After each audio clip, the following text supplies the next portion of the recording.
Integrated rate law. Integrated rate law is the ability to express reactant concentration as a function of time. In this section, we're going to look at rate laws individually for first order, second order, and zero order reactions. So we're going to look at the first order reaction case. Remember here, rate equals K times the concentration of the reactant to the first power, or written this way. This particular rate law can be put into a different form using calculus, which you know is integration, and it yields this formula. The AP chemistry class is really not interested in looking at integration, unfortunately, so we simply use the formulas given to us to answer and solve problems. You will find this particular formula on your cheat sheet, and you will find it with the other order reactions. So look for it and see if you can find it. It might look in a slightly different form than what you see here, but I prefer this form personally. It looks at the concentration at time t, that's this, and the concentration originally, natural log of course, negative k and t for time. So the integrated first order rate law is as you see here, but we can compare that to a straight line, y equals mx plus b, where you can see that the slope is minus k, the y value is natural log of a, the time is x, and the y-intercept is the natural log at concentration 0. This shows how a depends on time. If concentration of a and k are known, then you can solve for a. So if we want to plot the information that we would get from a reaction, specifically concentration and time, these always give a straight line when plotting lNA versus time. So these are always linear reactions. The integrated rate law can also be expressed, let's see if they show it. Nope, they don't, so they give the variables. They can also be expressed this way. ln concentration of A0 over A equals KT. That's another way to write it.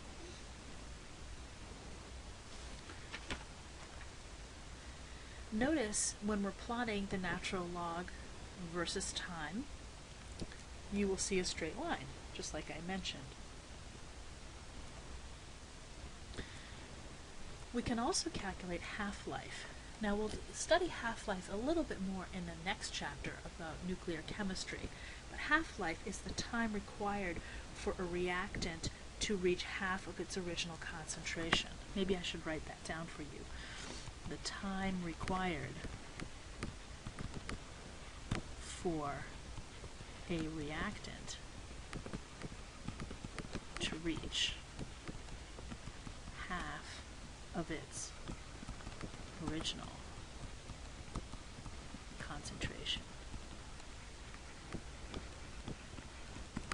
Sometimes, especially when we're talking about radioactive isotopes in another chapter, we usually refer to this as the time it takes for half the sample to become stable or no longer radioactive. So we can see here that half-life is denoted by the symbol T with the 1/2 here. And what happens is when you have 1/2, let me just go back. If you have the rate law from before, ln A0 over A equals KT, and when the concentration, when half of A equals A0, that would be the half-life, then what ends up happening is we have this reducing to be ln 2 equals KT half, and T half-life equals ln2 over K. The natural log of 2 is 0.0693 over K. So that's how we get that particular reaction. Half-life doesn't depend on the concentration of the reactants. So oftentimes things are first-order reactions, and you'll see that in the future, and the calculation of that. So let's look at an example here.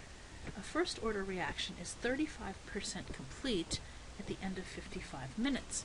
What is the value of K? All right, to solve this question, I'm going to use the shortened form of the rate law, the integrated rate law, ln A0 over A equals KT. And I'm not putting the square brackets because I'm getting increasingly lazy, but they're supposed to be there. Now, we know that if 35% have been completed, then 65% is in its original form. So, therefore, the ratio of A to A0 times 100 is 65. So A to A0 is 0.65. And therefore, if I want to make it look like the integrated rate law, A0 over A is 1 over 0.65, which is a decimal. I mean a small number, 1.54. 0.65 is a decimal, but when we divide it, it's 1.54. So therefore, if I'm going to replace this back in to this formula up here, I'm going to have the ln of 1.54 equals K times 55, because that's in minutes, and that's a perfect unit for time for this particular reaction. You want it in minutes. So K is 0.0078 minutes to the minus 1.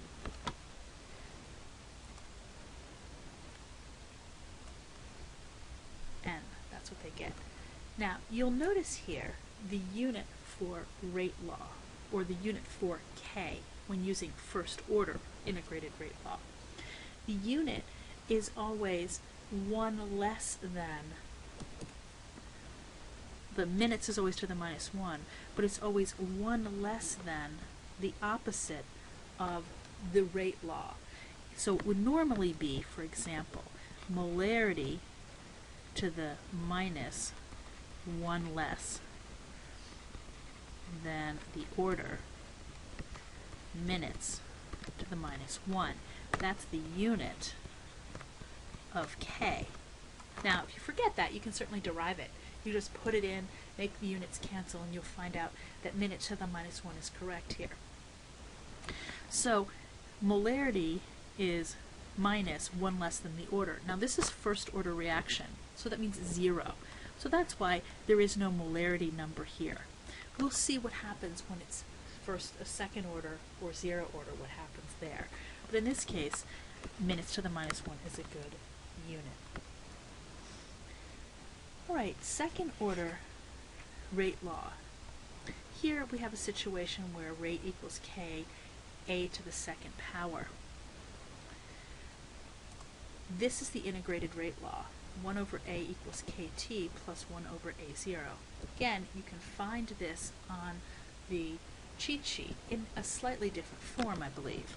Notice again, y equals mx plus b form helps us know, in terms of plotting, what we would see in terms of concentration and time. If we have 1 over A versus time, we're going to have a straight line.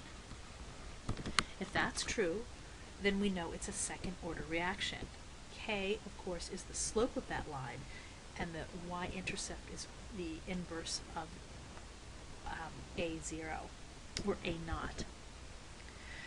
So A can be calculated if time, K, and A naught are known. So we can calculate any of these missing pieces. And there we go. Those are the meaning of the units, of course. Notice again, in this case, when we plot 1 over the concentration, we get a straight line. When we do natural log, like we would have had it been a first order, we do not get a straight line. So that's how we can differentiate between first order and second order. Sometimes I've seen on the AP exam, they actually have you plot these things and discuss it. Or they have the plots there and then you discuss it. Or they would say, explain how you could differentiate between a first and a second order. If you plotted some information, what would you have to plot? So it is important to know what you have to plot.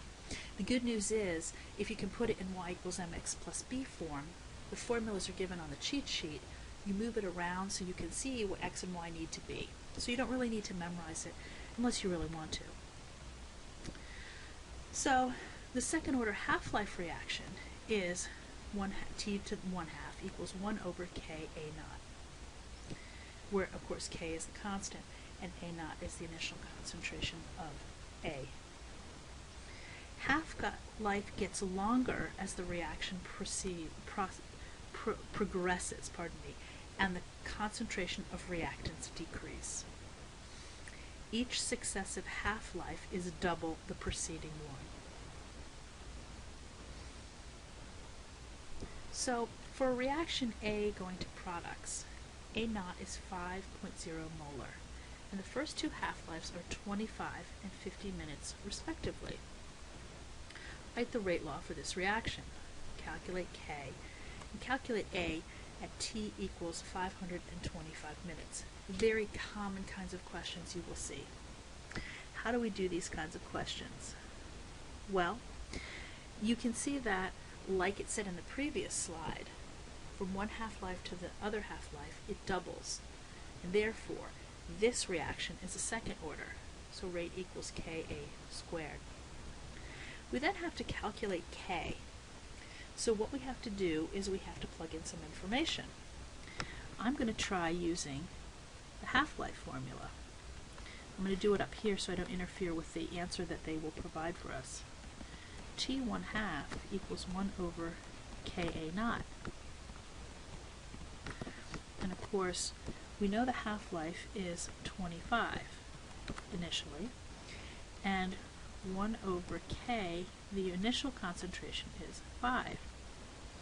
So we solve, and I got 0.008 molarity to the -1, minutes to the -1. Now remember, minutes is a perfect, it could be minutes or seconds. It really actually doesn't matter what the unit is. It's a perfectly fine unit to use. It's always going to be time to the -1. In this case, minutes to the -1. But notice the molarity. I think I mentioned it on the earlier slide. This number is always one less than the order, but negative. So it's minus one less than the order. This is a second order reaction. So I already know the unit of K is going to be molarity to the -1, minutes to the -1. Now had this had said 50 seconds, that would have been okay. We wouldn't need to convert. We could, but we wouldn't need to. It would just be molarity to the -1, seconds to the -1. So that would be okay. Let's see what they get. Right, they got what we got, but they put it in scientific notation, which technically is probably better because you notice the original concentration has 2 significant figures and mine only has 1. I could add another 0, and I would do that. Whoa, I'm showing the answer to the next one. Let me go back because I don't want to cheat. You may have seen it, but my hand was over it, so I didn't look. And then part C, calculate A at T equals 525 minutes. So what would I do? Well, I have to figure out some other concentration later. So I can't use the half-life formula. I'm going to have to use the original integrated rate law formula. And let me get the color again, because I think that's why I went ahead by mistake. I didn't change my color at the right time. And that's 1 over A. equals KT plus 1 over A naught. So here it's just plugging in. I don't know what A is, and I'm actually just going to take off the brackets because it's easier for me to write. The K I got earlier, which is 0.008, that's the way I wrote it. Time is 5:25 minutes, and 1 over 5.0. So when I solve that, and I take the inverse of it, I got A to be 0.227 molar. Yep, and rounded to 2 sig figs, of course. I get 0.23 molar. So that's how we solve these kind of integrated rate law problems. Very straightforward, kind of plug and go, solve for the missing piece. Another kind of order you might have is a zero order rate law. Here we have the rate equals k a to the 0. And of course a to the 0 is 1, so rate equals k. The integrated rate law for this is a equals minus kt plus a naught. And I'm sure you're going to predict exactly what I'm going to say about y equals mx plus b. Y equals mx plus b. What do you suppose you have to graph to see a linear or straight line equation? Well, of course, that would be a versus time. That's a straight line.